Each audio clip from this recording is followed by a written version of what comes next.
open a bank account, order supplies, create a website, pay for LinkedIn Premium, have business cards, all of that.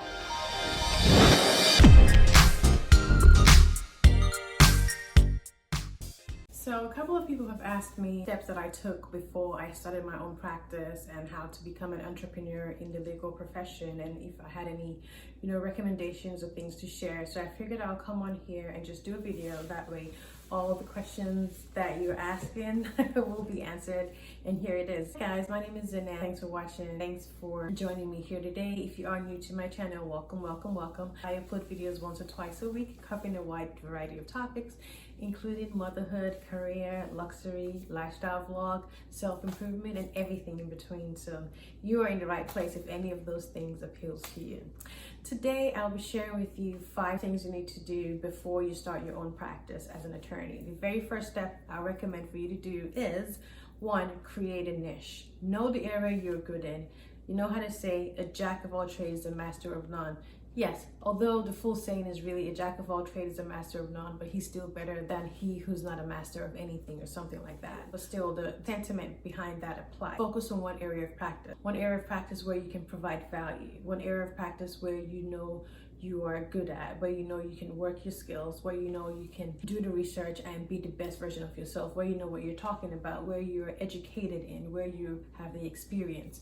That area of practice. Focus on that area of practice, find it, beast it, create a network within that area, and get confident in that area and comfortable in that area.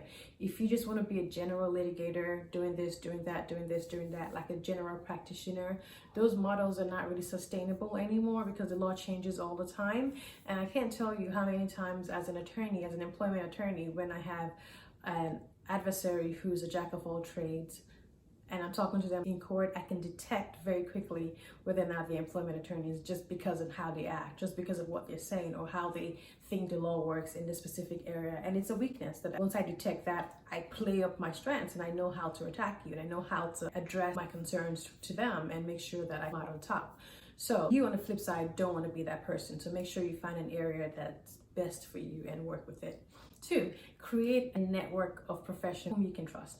People who will send you referrals, people who know people who have your back, people who will call you to the side and say, hey, do you need more work? I know someone who's looking for an employment attorney. Is this something that you'd be interested in? Things like that. People who want to see you win. You need to have that force behind you. It could be 1, it could be 5, but make sure you have that team of support behind you, of attorneys, either in the same area of law, most likely not. That way they can cross-refer cases to you, and at the end of the day, everybody eats. If you don't have that, then you're going to be running against the wall, because you're going to be pushing the pedal, grinding harder than you need to, because being an entrepreneur is difficult in and of itself, and then going out there trying to find a new business is just out of this world. So I recommend you find a team of people who you refer cases to, who refer cases back to you, and who you can guarantee that are going to be your sources of residual referrals, if you will. Third strategy for you to banking on is the fact that you should think of a firm name early on, and then start the process of getting that firm name. Don't wait until everything is all together. Don't wait until you have the bank account, till you have the money, till you have the office space before you get a firm name.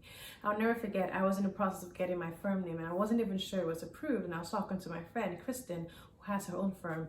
Ironically, the same day I went into preterm labor with my daughter, but later at night, that's when the labor happened. So this conversation was earlier during the day, and I told her my plans on starting my own practice while I was still at my other practice. And she was like, yeah, try, just go for it, just check. And I checked, and my application had been approved, and I didn't even know it. My firm name was already up and running on the website, and I had no clue. It was accepted by the Secretary of State. I was waiting for them to get back to me and give me like the official go-ahead, without knowing that that process had already been completed. So what am I saying here? Just go straight for it. Get the firm name, get it registered, fill out your information that you need to fill out to the Secretary of State, get it done while you're still working the process, while you're still employed, while you're still trying to find the kinks, trying to straighten everything out.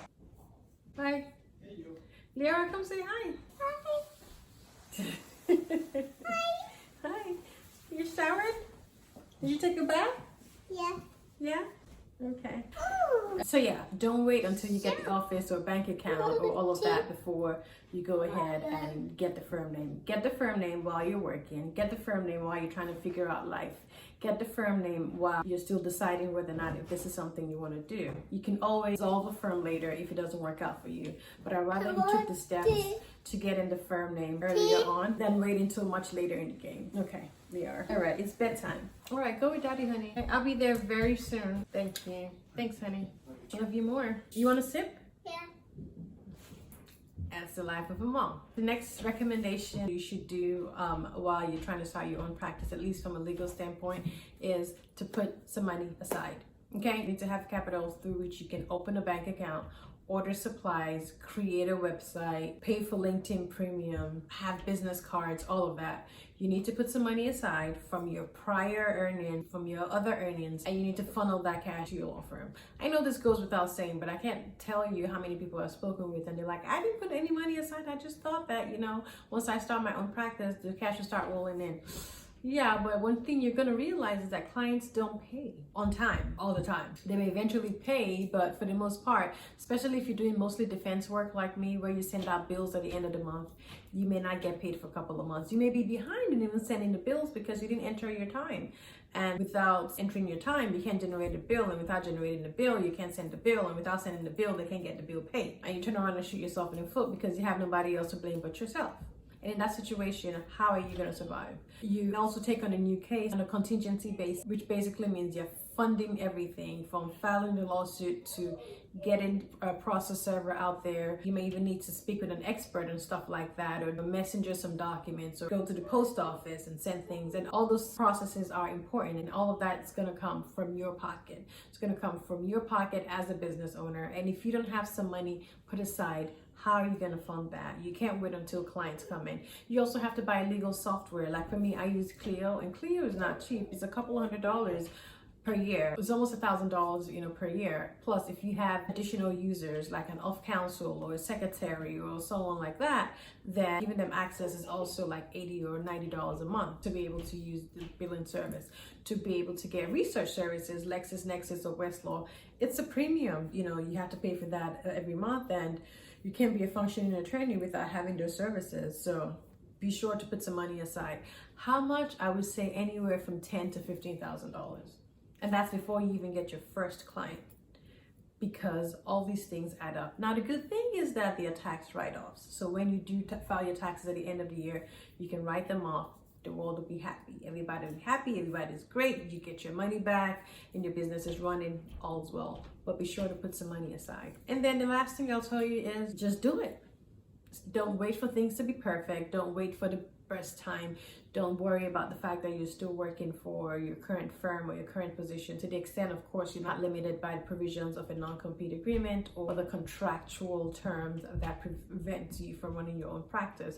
Go ahead and do it. I will never forget the fact that I've worked with other attorneys who are like their local town's treasurer in the local town bar association, or who have their own side hustle law firms, and everybody's just trying to get to the money. And we're out here just like waiting and expecting somebody to hand it to us. No, you got to go out there and get it. Don't wait until the time is perfect. For me, when I started working on my own, and I mentioned this in some of my other videos, while I had started my own practice, I was still an off counsel at my prior firm, and I was still billing them every month while I was building up my own practice. So it's something that's doable. Don't wait for the perfect time. Just go, just go, just go. What you don't know, you figure it out along the way. Reach out to people, research, you make mistakes, you will learn from it, you know what to do, you know what not to do, and then you keep it going and you figure it out. And remember, the sky is your starting point. So don't be deterred by imposter syndrome, because it will come. But for me, it's a decision I had to make, and it's a decision that I love, and I'm so happy that I get to stand by and I get to watch my family and grow with my family, with my kids as they're growing, and be there to spend every waking moment with them. And then when I'm not changing diapers, cooking, or cleaning or wiping butts, I'm focusing on my practice at home. I don't have to deal with office politics.